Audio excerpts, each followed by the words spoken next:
Өткенде бір кісілер сұрап жатыр да, дәретім жоқ кезде ла илаха иллалланы айтсам бола ма, болмай ма деген сияқты. Алла разы болсын, жаңа жүрегінде Аллаға деген махаббат, Алладан деген қорқыныш бар ғой бізде. Осы нәрсені дұрыс түсінген дұрыс болады, жігіттер. Әлі бізде көп адамдар мына нәрсені білмей жатырмыз. Дәреті жоқ адамға Құранды «Аузу биллахи минаш шайтанир раджим» деген сияқты Құр'ани Каримді дәреті жоқ адамдарға дауыстап оқи беру проблема емес. Бірақ құрмет ретінде Құр'ани Каримді, кітапты дәретсіз ұстама дейді. Дәретсіз ұстауға болмайды. Ал ғұсылы жоқ адамға, ғұсылы жоқ адамға Құранды ұстауға да болмайды. Құранды дауыстап оқуға да болмайды. Оқымаңдар дейді.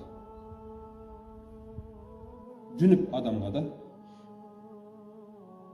Бірақ зікірлер, астағфирулла, субханалла, әлхамдулилля, Аллаху акбар, маша Алла деген сөздер бар емес пе? Бұл сөздерді айту үшін дәретті болуы шарт емес. Әлбетте ол дәрет тек намаз үшін емес. Әрдайым дәретпен жүрген жақсы. Бірақ бұл сөздерді айту үшін дәреттің болуы шарт емес. Ғұсылы жоқ адамға бұл зікірлерді айта беруге болады. Ла илаха иллалла, Мухаммаду Расулулла. Бұл калима шахадатты да айта беруге болады. Мына сөздерді де дұға ретінде. Мысалы, Құр'ани Каримнің аяты.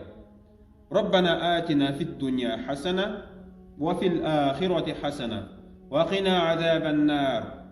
Бұл Құр'ани Карим аяты. Сіз Құр'ан ретінде оны аузубилля бисмиллямен бастап оқи алмайсыз. Бірақ дұға ретінде, ғұсылы жоқ адамның өзіне дұға ретінде қолын жайып отырып, Раббана атина фид дуния хасана, ва фил ахирати хасаната, ва қина азабан нар деп дұға ретінде қолдануға болады. Түсіндіре алдым ба?